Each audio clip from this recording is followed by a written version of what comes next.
गुलुआ भूल लोक को बाछिली खाली कांदुची से कहूची मु छका भली दिसुची। हाँ दर्शक बंधु, चर्चा रे हास्य अभिनेता गुलुआंको पारिवारिक विवाद जीवन प्रति विपद थिबा अभियोग आनी गुलुआ पुलिस ठारू सुरक्षा मागिबार किछि समय परे तांकु काउंटर करिसंती तांको पत्नी वर्षा।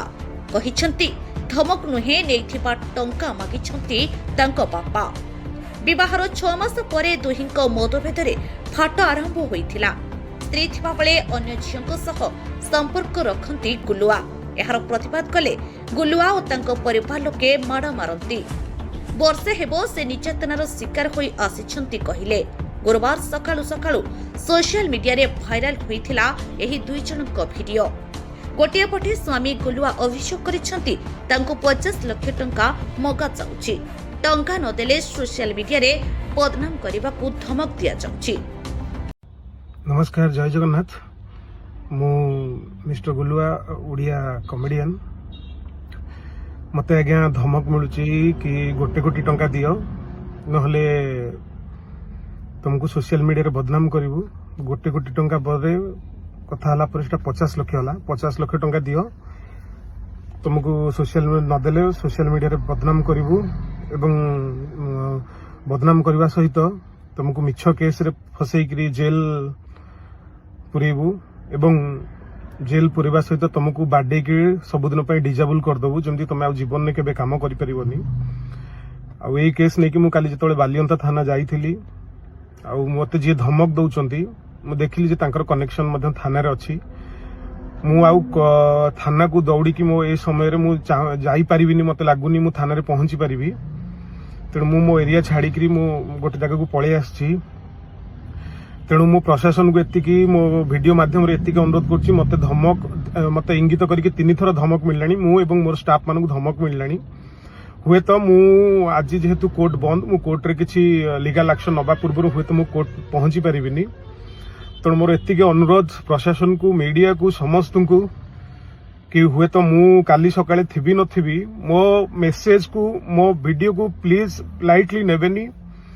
हुए तो मु काली सकाळे दुनिया न देखि पारे। मो कथाटी को दया करी गुरुत्वपूर्ण भाबरे ये करंतु एवं ए जे धमक दउछन तार मु आ गोटे वीडियो बनेछि। जदि मु मोर कोनोसी क्षति हला, मु मरि गली कि मोर कोनोसी एक्सीडेंट हला कि मो गोड़ भांगिला कि मो हाथ भांगिला, मु तांको ना स्पष्ट से वीडियो रे मेंशन कर देछि। तेणु मते बारंबार धमक मिलुची, मते 50 लाख टंका देले ही मु तते छाड़ीबी, 50 लाख न देले मु सोशल मीडिया रे बदनाम करिवि। एवं मोर प्रशासन को एतिके अनुरोध कि मु एते दिन लोकन को हसैछि, एते दिन मु मनोरंजन करछि कॉमेडी माध्यम रे लोकन को। आज मो ऊपर विपद, मो लाइफ रिस्क, मु जाई कि एसपी ऑफिस डीएसपी ऑफिस मु जाई कि पहुंची गाजी एफआईआर लिखित देई परिबिनी। सो ए वीडियो टिको मु ट्वीट करूछि, ए वीडियो टिको मु पोस्ट करूछि मो सोशल मीडिया रे। आ मते इंगित करिके 3-4टा पोस्ट भी ही सालानी। मते मानसिक जंत्रणा, मु 3 दिन हबो खाई पारुनी, सोई पारुनी। एबे लुचि कि मु गोटे जगह जाउछि कारण मु जानिछि मते मु काली राति रे खबर पाइछि जे मते बाडी की डिजेबल कर देबे सबुदिन पई। सो मेसेज टी को बहुत मात्रा शेयर करनु। मु हेल्प मागिथिली जो मानकु केही भी मते सहयोग भी करनांती। तेणु मु बहुत प्रॉब्लम भीतर अछि। मो मेसेज टी को बहुत गुरुत्वपूर्ण भाबरे नेबे। जय जगन्नाथ रही, नमस्कार। सेपटे स्त्री वर्षा भी गुलुआंको पोल खोलिछंती।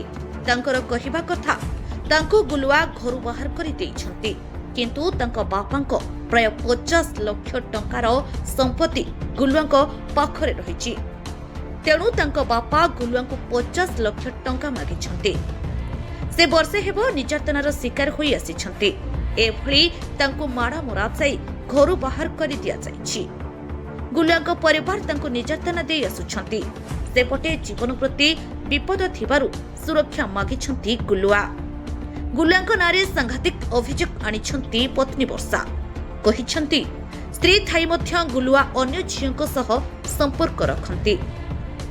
एहार समस्त प्रमाण तांको पाखरे रहिछि। समय आसिले ए समस्त तथ्य प्रमाण से कोर्ट रे रखिबे। भल पाई भूल होइगला, भूल मनीष को भल पाउथिले, सेथि पई एबे कांदुछि। वर्षा एभଳି किछि कहुथिबा बेले गुलुआ अभियोगर लंबा फर्द सोशल मीडिया रे रखिछंती।